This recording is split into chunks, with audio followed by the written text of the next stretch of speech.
ചൂടൊക്കെ ആയിട്ട് എന്നെ കൊണ്ട് വിശേഷം ഒന്നും ഞാൻ ചോദിക്കുന്നില്ല. കാര്യം ചൂട് തന്നെയാണല്ലോ ഇപ്പോഴത്തെ മെയിൻ വിശേഷം. കോട്ടൺ മെറ്റീരിയൽ കസ്റ്റമൈസ് ചെയ്തെടുത്തിട്ടുള്ള കുറച്ച് ഫീഡിങ് കുർത്തീസാണ് നിങ്ങൾക്ക് ഞാൻ കാണിച്ചു തരാൻ പോകുന്നത്.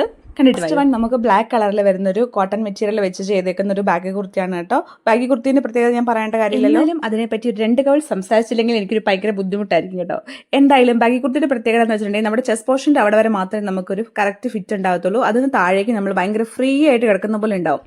അതായത് നോം പറഞ്ഞു വന്നെന്താണെന്ന് വെച്ചിട്ടുണ്ടെങ്കിൽ നമ്മുടെ പ്രഗ്നന്റ് ലേഡീസിനും അല്ലെങ്കിൽ കുറച്ച് വയറൊക്കെ ഉണ്ട്, കുറച്ച് ഫ്രീ ആയിട്ട് നടക്കണം ഈ വേനൽക്കാലത്ത് നിങ്ങൾക്ക് വിചാരിക്കുന്നവർക്ക് നല്ല അത്യുത്തമമായിട്ടുള്ള ഒരു ഓപ്ഷൻ ആയിരിക്കും നമ്മുടെ ഈ ബാഗി കുർത്തീസ് കേട്ടോ. ഈ കുർത്തിയിലേക്ക് ബേബി ഗേളിൻ്റെ ഒരു ഡ്രസ്സ് കൂടെ ഞാൻ ആഡ് ചെയ്ത് കൊടുത്തിട്ടുണ്ട് കേട്ടോ. അപ്പോൾ നിങ്ങൾക്ക് സിംഗിൾ ആയിട്ട് വേണമെങ്കിൽ സിംഗിൾ ആയിട്ട് ചെയ്യാം, കോംബോ ആയിട്ട് വേണമെങ്കിൽ കോംബോ ആയിട്ടും ചെയ്തെടുക്കാം. നെക്സ്റ്റ് വൺ ബ്ലൂ ഷെയ്ഡിൽ വരുന്ന, അതായത് ജീൻസ് ബ്ലൂവിൻ്റെ ലൈറ്റർ ഷെയ്ഡിൽ വരുന്ന ഒരു കുർത്തിയാണ് കേട്ടോ.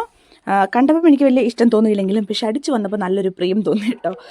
ഇതിൻ്റെ 2 സൈഡ്സിലായിട്ട് നമ്മൾ ഇൻവിസിബിൾ സിബ് അറ്റാച്ച് ചെയ്തെടുത്തിട്ടുണ്ട്. ഞാൻ കൂടെ പെയർ ചെയ്യാൻ വേണ്ടിയിട്ട് ബേബി ഗേളിൻ്റെ ഡ്രസ്സും കൂടെ ചെയ്തിട്ടുണ്ട് കേട്ടോ. അപ്പോൾ നിങ്ങൾക്ക് ഇങ്ങനെ കസ്റ്റമൈസ് ചെയ്തെടുക്കണമെങ്കിൽ മോം ആൻഡ് ഡോട്ടർ കോംബോ ആയിട്ട് കസ്റ്റമൈസ് ചെയ്തെടുക്കാവുന്നതാണ്. കഴിഞ്ഞപ്പോൾ നമ്മുടെ കസ്റ്റമർ നമുക്ക് മെസ്സേജ് ചെയ്തിട്ടുണ്ടായിരുന്നു. അപ്പോൾ അത് നിങ്ങൾ കണ്ടിട്ട് ഞാനത് ലാസ്റ്റ് പിൻ ചെയ്തിട്ടുണ്ട് കേട്ടോ. അപ്പോൾ നിങ്ങൾക്ക് ഇങ്ങനെ ഡ്രസ്സസ് ഒക്കെ ഡിസൈൻ ചെയ്തെടുക്കാൻ താല്പര്യമുള്ളവരാണെങ്കിൽ നമ്മുടെ പേജ് ചെക്കൗട്ട് ചെയ്യുക. അപ്പോൾ അത്രയേ ഉള്ളൂ. Tata bye bye.